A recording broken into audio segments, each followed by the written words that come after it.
The English alphabet has 26 letters, and each of these 26 letters produces a sound. Apart from these 26 sounds, there are 18 to 20 more sounds, and we call them digraphs, where two letters combine to produce only one sound.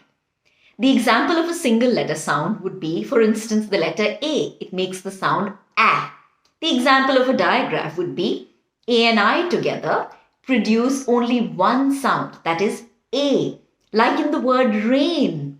The word rain has, let's listen, how many sounds? R, A, N. So the spelling is R-A-I-N. There are 4 letters, but there are only 3 sounds. R, A, N. Here, A and I is a digraph. In my experience as an early years educator and a phonics trainer and teacher, the faster we start with blending, the better it is. And how do we do that? The moment we introduce children to sounds, we must start blending with them. When we combine these sounds, we form words, and that is called blending. A simple example would be the word cat. K-a-t. And when we join these sounds, when we blend them or combine them, k-at. Cat. That is blending. Now, some children get the concept of blending really fast, while some struggle with it. Blending is like an aha moment. When you get it, then there is no looking back. But the more you practice and the earlier you introduce them to combining these sounds and blending, the more beneficial it is for children.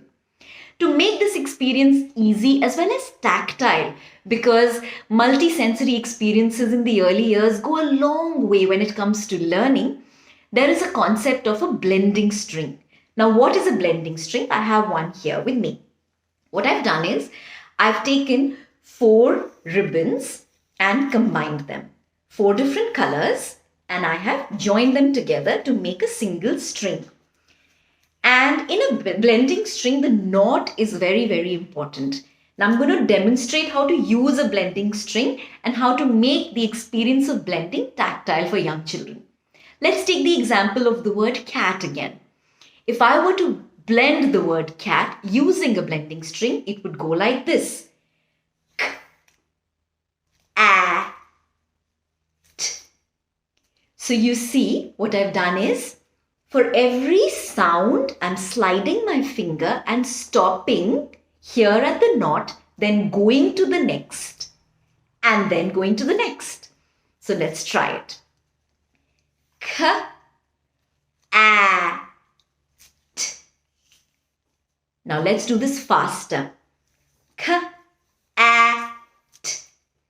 K-a-t. K-a-t. Cat. You see, what I'm doing is, I'm ending the sound at the knot, going to the next sound, and then going to the next sound. And then I'm combining to form the word cat. When children are sounding out, touching, experiencing, they're actually getting a tactile experience and joining in forming the word. This makes a lot of sense to them, and they start seeing blending as a visual experience. They start feeling it and experiencing it, and this makes it really easy for them to combine it later as the words get more complicated, and also to get the whole concept of blending. Now, one more thing you must remember while blending. There is this technique to blending. It's called the onset and rhyme. Now, onset is the initial sound. So usually the first sound in the word or the initial consonant blend, and rhyme is the rest of the word. Now, when we are blending, the idea is that the children should be able to start hearing the word while they are doing the blending. And that's how they're going to get to know what word they are blending. So let's take the example of cat again. In the word cat, onset would be k and rhyme would be at.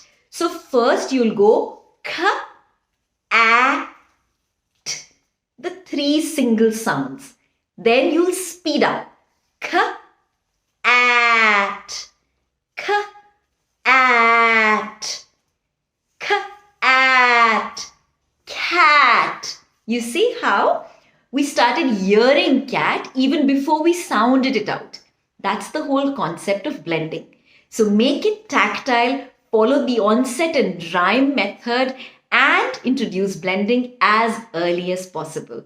Happy raising readers!